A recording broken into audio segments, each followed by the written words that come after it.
Bonjour chers téléspectateurs, chers internautes, nous voici maintenant à nouveau réunis pour maintenant méditer sur une fête, la fête, je dirais, majeure dans la tradition juive, la fête de Shavuot. Je dis majeure parce que dans le Talmud, Rabbi Yosef, un des grands maîtres, un des grands Amoraïm, a dit que s'il n'y avait pas ce jour de Shavuot, combien de Yosef il y a dans la rue? Kama Yosef Ika Beshuka. Ça veut dire que finalement, qu'est-ce qui distingue un homme d'un autre? Ce n'est pas seulement sa race ou la couleur de sa peau, c'est entre un juif et un non-juif, c'est bien entendu l'appartenance pour le juif à son histoire, à son peuple et à la Torah et à sa tradition religieuse. Or, c'est précisément à Shavuot que nous allons célébrer cette semaine, le 6 Sivan, que vient maintenant appartenir en quelque sorte cette identité qui nous a été donnée au mont Sinaï il y a de cela déjà plus de 35 siècles. C'est important, bien entendu, de parler de cette fête de Shavuot comme étant la fête de l'identité du peuple d'Israël, et pour cause, c'est là que Dieu s'est révélé à lui et au mont Sinaï et lui a donné la Torah à travers les 10 paroles. Je n'appelle pas ça les 10 commandements, mais disons les 10 paroles. Et je voudrais vous livrer 3 caractéristiques de cette fête et de son symbole, c'est-à-dire le don de la Torah. Premièrement, la Torah est universelle. Et j'en veux pour preuve le fait qu'elle a été donnée dans le mont Sinaï, c'est-à-dire dans le désert du Sinaï, dans un désert. Quelle est la particularité du désert? Vous le savez fort bien. Le désert est une terre desséchée, une terre aride, une terre inculte, une terre où il n'est pas possible de résider. On ne fait qu'y passer, et encore par obligation, si on est obligé de traverser pour aller de A à B d'un point à un autre. Si on est obligé de passer par le désert, on le fait, mais on le fait le plus vite possible, en prenant toutes ces précautions pour ne pas, bien sûr, rester plus longtemps que possible.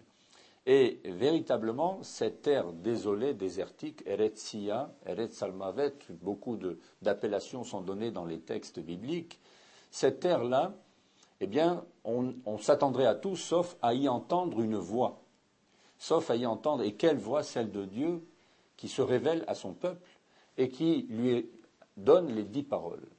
Ça veut dire que la parole a été entendue par le peuple, un peuple tout entier, debout, au pied du mont Sinaï. Ils étaient peut-être plus de 2 millions, 2 millions et demi, 3 millions d'individus. On n'a pas évidemment de statistiques exactes, mais en tout cas, par certains calculs, on peut arriver à une très grande colonie, une très grande population qui était là autour du mont Sinaï et qui a entendu la voix de Dieu leur parler et leur donner les 10 paroles qui constituent le fondement même de la Torah, des 613 commandements. C'est important de préciser déjà le lieu dans lequel la Torah a été donnée. Pourquoi? Le Midrash nous dit que, par la suite, aucune nation au monde, aucun peuple ne pourra venir beta'anot, c'est-à-dire venir arguer devant Dieu, en disant pourquoi tu ne nous as pas impliqués, tu ne nous as pas invités à donner la Torah.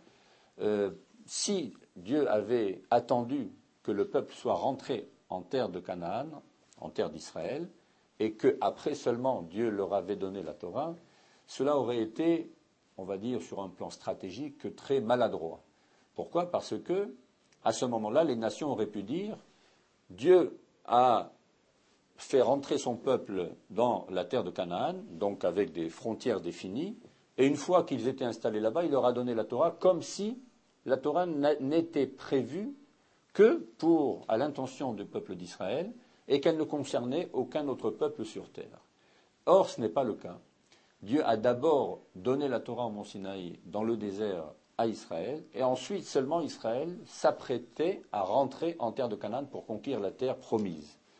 Et c'est très important de le préciser parce que là, il n'y a plus d'argument possible de la part des nations. À partir du moment où Dieu se révèle à son peuple dans le désert qui, par définition, n'a pas de frontières, dans un désert où n'importe qui, pour peu qu'il soit un peu courageux, peut venir, peut rentrer, peut s'apprêter à recevoir lui aussi la Torah, il n'y avait pas de problème ici, aucune ségrégation possible, aucune sélection possible, parce que Dieu a voulu justement donner à toutes les nations cette leçon de la Torah qui est universelle. À partir du moment où n'importe quelle nation avait la possibilité physique, et pour peu qu'elle ait la volonté, de venir se joindre à Israël pour assister à l'événement extraordinaire de la révélation au mont Sinaï, et à entendre la voix de Dieu se révéler au peuple d'Israël, ça veut dire qu'en fin de compte, un peuple vient se joindre au destin extraordinaire d'Israël. Cela était possible dans la théorie. Ils pouvaient rentrer dans le désert, aller là où se trouvait le peuple et partager le sort et le destin d'Israël. Mais cela n'a pas été le cas. Et de plus, le Midrash nous dit que Dieu a proposé la Torah à tous les peuples et ils y ont vu chacun une contre-indication qui ne concordait pas avec leur propre identité. Et finalement, Dieu l'a donné, bien sûr, cela a été prévu depuis le départ, l'a donné à Israël. Par conséquent, on peut dire que le désert symbolise cette ouverture de la Torah, cette possibilité que chacun peut venir prendre une part et accomplir les mitzvot de la Torah. Et d'ailleurs, vous le savez, un seul individu est venu rejoindre le peuple d'Israël, c'est le beau-père de Moshe, Yitro. D'ailleurs, il a donné son nom à la paracha. Et lui seul a compris quelle était l'importance de cette révélation à venir et tous les événements qui se sont passés au préalable. Alors, il est venu prendre lui aussi une part dans ce destin d'Israël. Le deuxième symbole, et il est très important, c'est celui de l'unité du peuple. Parce qu'en effet, dans le verset, il est dit « Vaïchan Sham Israël Negedahar » le peuple a campé là-bas face à la montagne. Le texte parle au singulier, alors qu'on vient de le dire, le peuple se dénombrait à l'époque par plus de 2 millions, voire 3 millions d'individus. Certains peuvent dire plus encore. Pourquoi parle-t-on au singulier? C'est parce qu'Israël, qui était sorti d'Égypte en tant que tribu, en tant qu'ensemble de tribus, chaque tribu était indépendante avec ses chefs, évidemment, et sa propre histoire.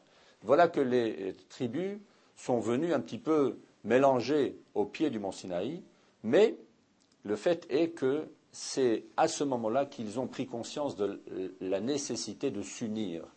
Ils ont atteint une unité totale, au point que le texte l'atteste en parlant au singulier. Vaïchan Sham Israël. Et Rashi explique Belev Echad, Keish Echad, Belev Echad, comme un seul homme, avec un seul cœur. Ce n'est pas une chose facile à trouver dans l'histoire d'Israël jusqu'à aujourd'hui, que tout le peuple d'Israël se réunit comme un seul homme, avec un seul cœur, ça veut dire d'une seule volonté pour recevoir la Torah. Et c'est ce qui s'est passé, et d'ailleurs Dieu a dit, c'est à ce moment-là seulement qu'il a décidé de donner la Torah au peuple d'Israël, parce qu'il l'a vu s'unir au pied du mont Sinaï. L'unité a été la condition sine qua non pour le don de la Torah. Donc la Torah représente et symbolise toujours cette unité.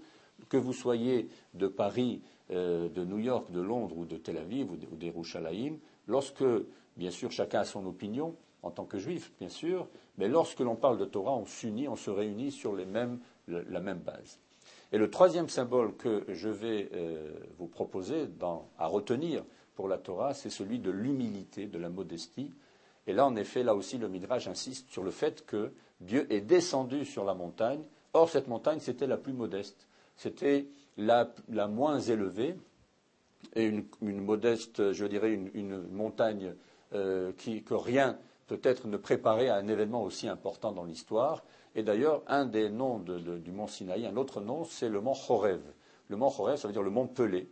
Rien n'y poussait, désert, bien entendu, que de la rocaille.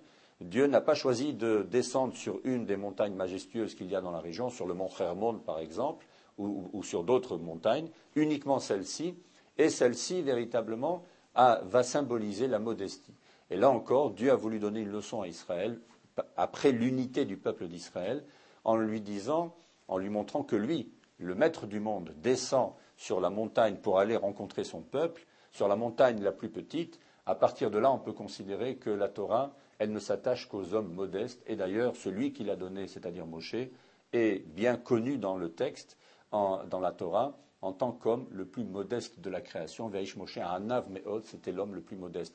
L'homme le plus savant, celui qui a reçu l'étape de la loi, celui qui a reçu toute la Torah, le maître des prophètes, eh bien, c'est celui qui était le plus modeste de toute l'histoire. Ça aussi, c'est une leçon importante qu'il faut méditer, notamment pour nos chefs, la modestie, l'humilité, ces qualités qui permettent à la Torah de s'accomplir. Je vous souhaite une excellente fête de Shavuot, que la Torah soit votre Torah quotidienne et votre lot quotidien. Amen.